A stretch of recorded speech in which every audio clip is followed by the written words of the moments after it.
Good afternoon students.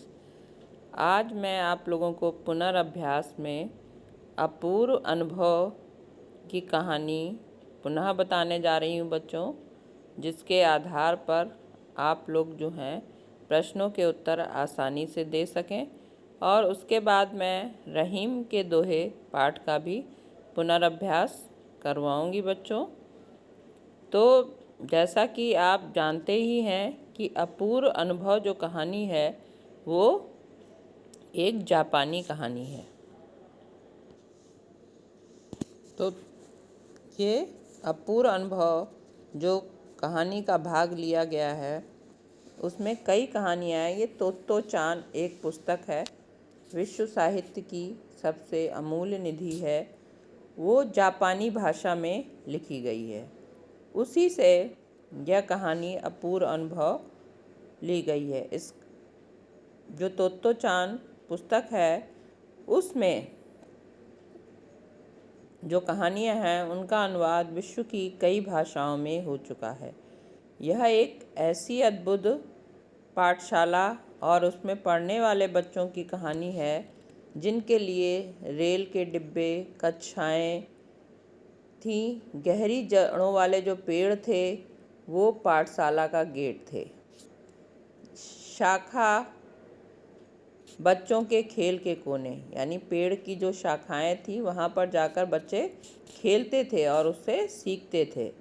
इस अनोखे school के संस्थापक थे श्री कोबायाशी। जापान में ही जो पाठशाला है उसके जो संस्थापक थे वो श्री कोबायाशी थे। और जो लेखिका है वो तेत्सुको कुरियानागी, वो उस स्कूल की स्वयं छात्रा थी और उन्हीं के बचपन के अनुभवों के पर आधारित है ये पुस्तक तोत्तो चान। और तोत्तो चान का एक अंश है ये पाठ जो है अपूर्व अनुभव। वो कई तरह के साहसी कार्य जो है करती थी और उसमें एक यह उसका अनुभव है और जिसको उसने कहानी के रूप में दिया है। और इसका अनुवाद जो है वो हिंदी में पूर्वा याज्ञिक कुशवाहा ने किया है।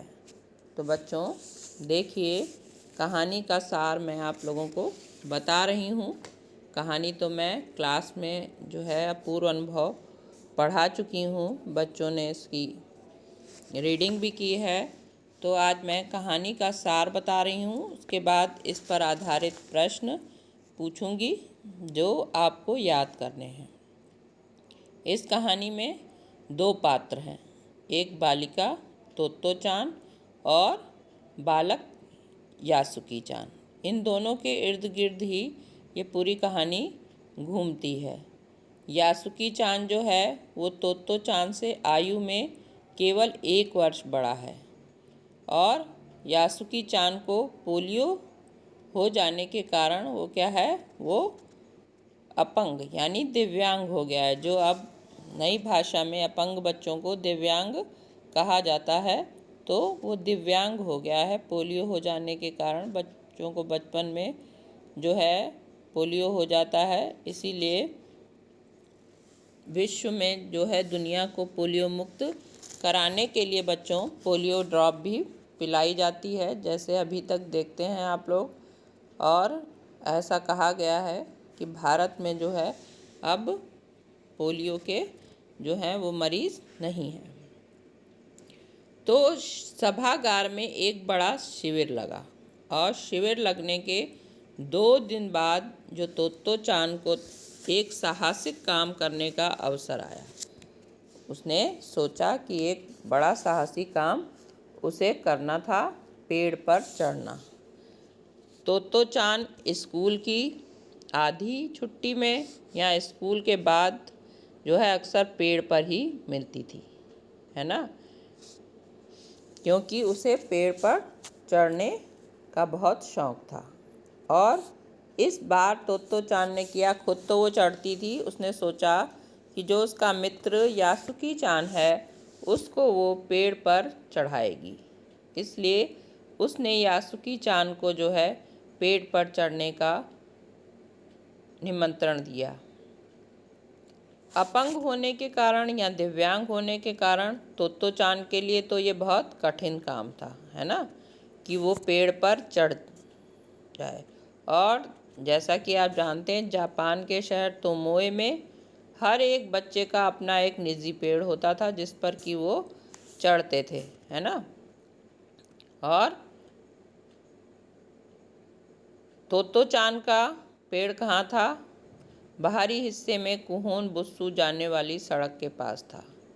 तो वो सड़क के नज़ारे भी देखती थी लोगों को आते जाते, क्योंकि उसका पेड़ वहाँ पर था। और उसका पेड़ कैसा था कि उस पर पैर जो हैं फिसल जाते थे।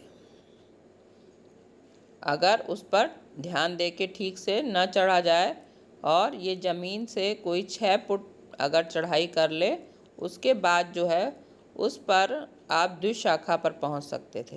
द्विशाखा बच्चों मैंने आप लोगों को बताई थी कि वो स्थान है जहां पर तने के बाद, जैसे आप लोग पढ़ते हैं ना स्टेम होता है, तने के बाद जो है वो सीधा तना होता है, उसके बाद जो पेड़ है वो 2 या 3 भागों में विभक्त हो जाता है। तो वहाँ पर 2 शाखाएं बनती हैं, जिससे तने के बाद वहाँ पे आप आराम से बैठ सकते हैं या वहाँ तक पहुँच जाते हैं तो पेड़ के ऊपरी भाग में आसानी से चढ़ सकते हैं। तो यही द्विशाखा उसका पेड़ ऐसा था। अब इस बार उसने क्या किया था, जो है यासुकी चान को चढ़ने का निमंत्रण दिया था। चूँकि यासुकी चान का अपना कोई पेड़ था नहीं, वो अपंग था, इसलिए उसका कोई अपना पेड़ था नहीं। तो किसी दूसरे के अगर पेड़ पर चढ़ना हो तो अनुमति लेनी पड़ती थी। यदि हमें दूसरे के पेड़ पर चढ़ना हो तो अनुमति लेनी पड़ती थी, लेकिन तोत्तो चान ने उसे स्वयं ही जो है आमंत्रित किया था कि तुम्हें पेड़ पर चढ़ना है। अब तोत्तो चान जब स्कूल पहुंची तो उसने देखा कि यासुकी चान को क्यारियों के पास देखा, क्योंकि वो पेड़ पर तो चढ़ नहीं सकता था। तो वो आसपास पेड़ों में जो क्यारियाँ बनी थी, छोटी छोटे पौधे लगे हुए थे, उनको ही देख रहा था।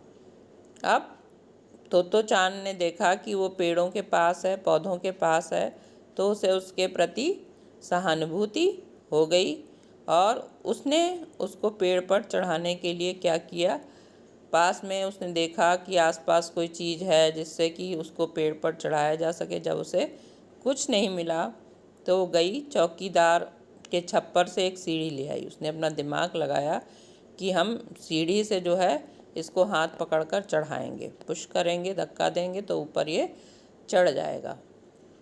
तो इसलिए वो ले आई और इस प्रकार सटा दिया बच्चों, शाखा को इस प्रकार सटा दिया कि जिससे कि यासुकी चान जो है वो पेड़ पर चढ़ सके और द्विशाखा तक पहुंच जाए। लेकिन और तोत्तो चान ने ऊपर जाकर सीढ़ी पकड़ ली और यासुकी चान को पेड़ पर चढ़ने के लिए कहा। चूँकि यासुकी चान जो था वो एक हाथ और एक पैर दोनों से पोलियो से कमज़ोर था, तो इसलिए वो एक पैर तो उठा रहा था, दूसरा पैर उठाने में उसे जो है बहुत अधिक कठिनाई हो रही थी, वो सीढ़ी पर नहीं चढ़ पा रहा था। अब क्या हुआ, तोत्तो चान को भी घबराहट हो रही थी। जब वो चढ़ नहीं पा रहा था, वो बहुत कोशिश कर रही थी, तो वो सीढ़ी पर नहीं चढ़ पा रहा था, जबकि तोत्तो चान जो है वो पूरी मदद कर रही थी। और जैसे ही यासुकी चान ने पैर तो सीढ़ी पर रखा, लेकिन क्या हुआ, उसके पसीने छूट रहे थे, क्योंकि दूसरा पैर उसका उठ नहीं रहा था। एक पैर से तो उसने कोशिश की बहुत, लेकिन दूसरा पैर उठने ना कारण उसके जो कमज़ोर होने के कारण पसीने छूटने लगे। अब वो भी छोटी थी, चूँकि वो ऊपर से कोशिश कर रही थी कि हाथ अगर उसके पास आ जाए तो पुश करे, और उसके हाथ भी नाजुक थे। भाई छोटे बच्चे के हाथ ज़्यादा उतने शक्तिशाली नहीं होते, यदि कोई बड़ा होता तो वो उसे उठाकर भी ऊपर पहुंचा देता पुश करके। लेकिन छोटे बच्चे को अधिक मेहनत करनी पड़ती है। और उसने देखा कि यासुकी चन के मन में उत्साह था और पर उसने देखा कि वो उदास भी था। तो तोत्तो चान जो है उसको हंसाने के लिए बहुत तरीके के प्रयास भी करने लगी। अब वो चढ़ा नहीं पाई, तो इस तरह उसकी सारी मेहनत जो है वो बेकार हो गई बच्चों। तो उसने फिर दूसरा उपाय सोचा कि अब क्या करे उसके लिए। तो चान जो है वो पुनः चौकीदार के छप्पर में गई। उसने अलट पलट के बहुत से सामानों को देखा, तो उसे वहाँ पर एक क्या मिली, तिपाही सीढ़ी। वो इतनी छोटी थी, फिर भी वो तिपाही सीढ़ी को जो है पूरी ताकत से घसीट कर वहाँ ले आई। और उसे अपनी शक्ति पर आश्चर्य भी हो रहा था कि कैसे उसने जो है ये काम कर लिया। फिर उसने आ कर के यासुकी चान को कहा कि अब तुम डरना मत, मैं तुम्हें चढ़ाने की कोशिश करूँगी। अब ये जो तिपाही सीढ़ी है डगमगाएगी भी नहीं, क्योंकि जो वो सीढ़ी थी जो चौकीदार के छप्पर से लकड़ी की लाई थी, उसके फिसलने का भी डर था। लेकिन अब ये जो तिपाही सीढ़ी थी उस पे वो नहीं डगमगा सकता था। तो उसे वो चढ़ाने के लिए पूरी कोशिश करने लगी। अब उसने क्या किया, नीचे से भी वो पुश कर रही थी उसको कि वो जो है पैर रख के ऊपर चढ़ने में जो है वो ऊपर पहुंच जाए। यासुकी चान भी जो है शक्ति के साथ पूरे तरह से जो है प्रयास कर रहा था कि चढ़ जाए। वो देख रहे थे कि इन कोशिश करने में कब जो है सूरज जो है ऊपर आ गया और उसका ताप यानी उसकी धूप उन पर पड़ रही थी, लेकिन वो उसमें सफल नहीं हो पा रही थी उसको चढ़ाने में। और उसे लग रहा था कि जो है यासुकी चान के लिए जो इतनी मेहनत करनी रही है वो सब बेकार लग रही। फिर उसने क्या किया, उसने पुनः कोशिश की और वो जो है यासुकी चान को वो दिखाना तो चाहती थी, लेकिन वो नीचे से भी पुश कर रही थी। तो यासुकी चान जो है वो चढ़ नहीं पा रहा था और जो उसकी पोलियोग्रस्त हाथ और पैर थे उससे वो जो है उससे उसको चढ़ने में बहुत कठिनाई हो रही थी। यद्यपि उसने बहुत कोशिश की, वो एक दो सीढ़ी पे उसको पुश करके आगे चढ़ाया भी, पर नहीं चढ़ पाया। तो चांद जो है वो खतरा उठाते हुए ऊपर की ओर चली गई और उसने पूरा प्रयास किया कि जो है यासुकी चान ऊपर चढ़ जाए। उसने पूरी ताकत से उसको खींचा, तो देखा कि जो यासुकी चान है वो जो तिपाही सीढ़ी का ऊपरी हिस्सा था, जैसे स्टूल की तरह बना होता है जिस पे कि यासुकी चान, अब उसको वहाँ तक पहुँचने में यासुकी चान को बहुत कठिनाई हुई। वो जो है वो बहुत थक भी गया था। तो तोत्तो चान ने कहा कि तुम जो है इस पर लेटे रहो, मैं तुमको ऊपर करने की कोशिश करती हूँ, तुम यहाँ पर थोड़ी देर आराम करो। और उसके बाद जो है तोत्तो चान ने बहुत प्रयास करके जो है उसको पेड़ पर चढ़ा लिया, पूरी ताकत से उसे ऊपर खींचा और द्विशाखा तक पहुंचा लिया और उससे कहा कि इस पेड़ पर जो है अब तुम्हारा स्वागत है। और इस तरीके से दोनों लोग जो हैं वो बहुत खुश हो गए, क्योंकि यासुकी चान भी जो है वो डाल पे जब चढ़ा तो वो मुस्कुराया और उसने कहा कि क्या मैं अंदर आ सकता हूँ। और उस दिन जो है उसने पूरी दुनिया की वहाँ से नई झलक देखी, क्योंकि पेड़ पर चढ़ने पर उसे आसपास की सारी चीज़ें दिखाई पड़ रही थी। तो वो खुश हो रहा था, लोग आते जाते दिखाई पड़ रहे थे सड़क पर। और उसी समय वो लोग पेड़ पर बैठे बैठे ही दोनों बहुत बातें करते रहे। उसने बताया कि उसकी बहन जो है वो अमेरिका में है वहाँ एक चीज़ होती है टेलीविज़न। तब बच्चों टेलीविज़न जो है वो नया नया ही निकला था, तो उस समय की वो बात बिताने लगा और वो लोग घर बैठे ही बताया उसने कि सूमो कुश्ती देखते हैं, जो आप लोग भी देखते हैं टेलीविज़न पर जैसे। और उसने बताया उसे कि टेलीविज़न जो है वो एक डिब्बे के समान होता है।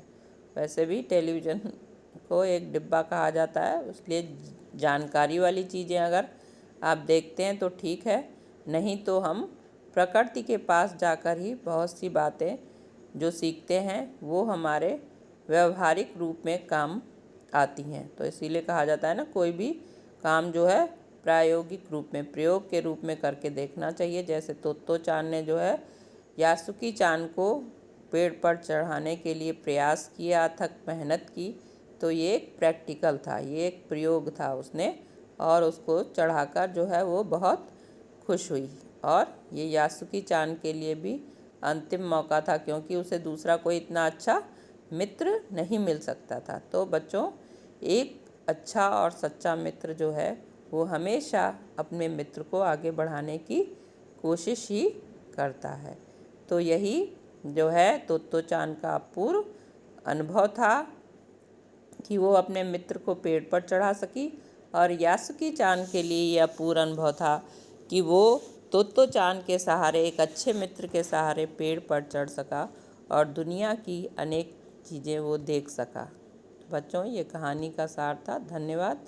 अब इससे संबंधित प्रश्नों के प्रश्न देख लीजिए और उनके उत्तर आप याद कर लीजिएगा। तो तोत्तो चान की हार्दिक इच्छा क्या थी? यासुकी चान किसी पेड़ को अपना क्यों नहीं कह पाता है? अपनी माँ से झूठ बोलते समय तोत्तो चान की नज़रें नीची क्यों थी? बच्चों, उत्तर मैंने लिखवाए हैं, आप उन्हें याद कर लीजिएगा। अब इन प्रश्नों के उत्तर लिखने की कोई आवश्यकता नहीं है। यासुकी चान को अपने पेड़ पर चढ़ाने के लिए तोत्तो चान ने अथक प्रयास क्यों किया? दृढ़ निश्चय और अथक परिश्रम से सफलता पाने के बाद तोत्तो चान और यासुकी चान को अपूर्व अनुभव मिला। इन दोनों के अपूर्व अनुभव में क्या अंतर थे? लिखिए। जैसा कि अभी मैंने कहानी में पाठ का सार बताते हुए आप लोगों को बताया कि कैसे उन दोनों के लिए अपूर्व अनुभव ये जो हैं थे। यासुकी चान के लिए पेड़ पर चढ़ने का यह डैश डैश अंतिम मौका था। इस अधूरे वाक्य को पूरा कीजिए और बताइए कि लेखिका ने ऐसा क्यों लिखा होगा। तो बच्चों, अब मैं आगे आप लोगों को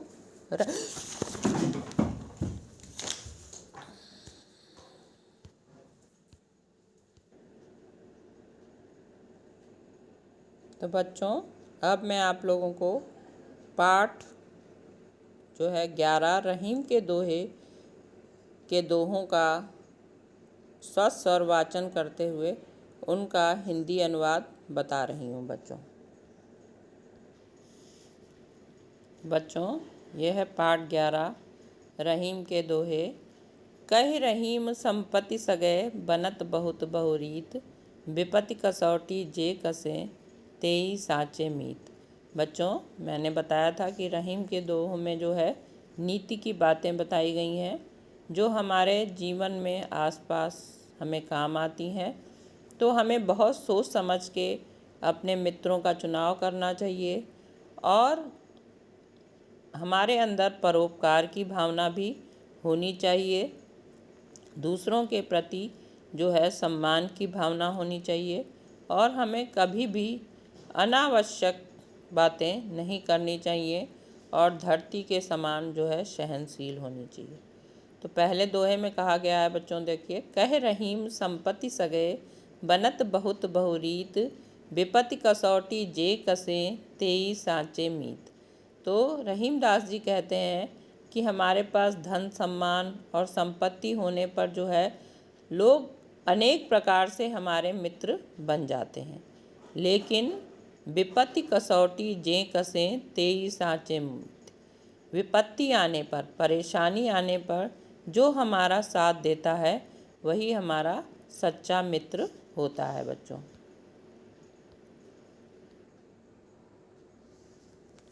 दूसरा दोहा है जाल परे जल जात बही, तज मीनन को मोहो, रहीमन मछली नीर को तऊ न छाड़त छो, जाल परे जल जात बही।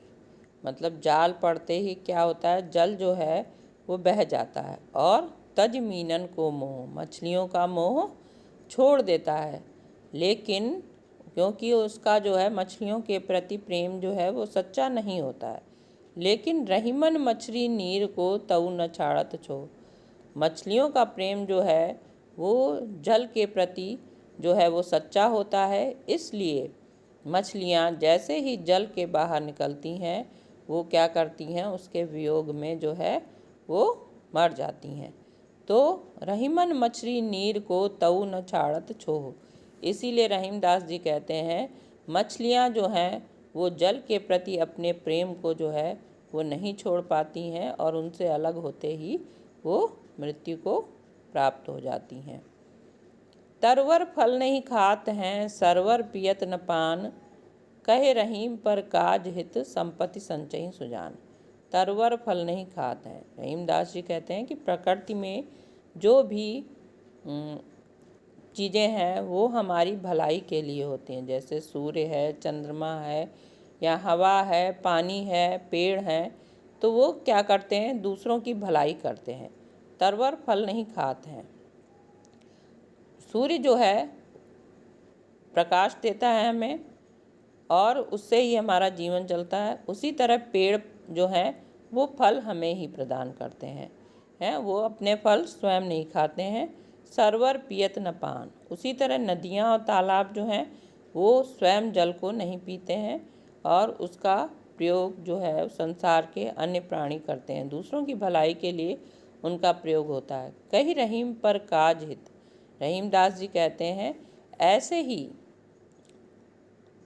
पर काज हित, दूसरों की भलाई के लिए ही संपत्ति संचयी सुजान, जो सुजान यानी जो बुद्धिमान व्यक्ति हैं, चतुर व्यक्ति हैं, सज्जन व्यक्ति हैं, वो दूसरों की भलाई के लिए ही धन इकट्ठा करते हैं। थोथे बादर क्वार के, जो रहीम गहरात, धनी पुरुष निर्धन भय करे पाछली बात। थोथे बादर क्वार के, रहीमदास जी कहते हैं जैसे बारिश के महीने होते हैं आषाढ़, सावन, भादों, क्वार, उसी तरह जो क्वार के बादल होते हैं वो क्या करते हैं, वो खाली क्या करते हैं, गरजते रहते हैं और बरसते नहीं हैं, क्योंकि उस समय वर्षा ऋतु जाने वाली होती है। जो बच्चों नवरात्र का समय होता है या दिवाली आती है तो क्वार के महीने में जो होता है बच्चों की बारिश जाने वाली होती, तो उस समय के जो बादल होते हैं वो खाली गरजते हैं, बरसते भर नहीं हैं। उसी तरह जिस तरह से धनी पुरुष निर्धन भय करें पाछली बात, जो धनी व्यक्ति होते हैं वो निर्धन हो जाते हैं तो पिछली बातों को याद करते रहते हैं कि हम पहले ऐसे थे, हम इस तरीके से काम करते थे, हमारे पास ये था। तो चूँकि धन के सहारे वो जीते थे तो उनके पास नौकर चाकर होते थे तो वो काम करने के अभ्यस्त नहीं होते हैं। लेकिन अब जो धन ख़त्म हो गया है तो भी वो व्यर्थ में अपना समय गंवाते हैं और अपने पुरानी बातों को ही याद करते रहते हैं, उससे ही अपना बड़प्पन दिखाते हैं, जबकि इसकी कोई आवश्यकता नहीं है, क्योंकि कर्म के द्वारा ही वो अपनी स्थिति पुनः प्राप्त कर सकते हैं। तो जो धनी व्यक्ति निर्धन हो जाते हैं वो क्वार के बादलों की तरह ही केवल खोखली बातें करते हैं। बच्चों अब अंतिम दोहा है बच्चों। धरती की सी रीत है, शीत घाम और मेह, जैसी परे सो सही रहे त्यों रहीम यह दे। रहीमदास जी कहते हैं कि ये शरीर हमारा कैसा है, धरती की सी रीत है।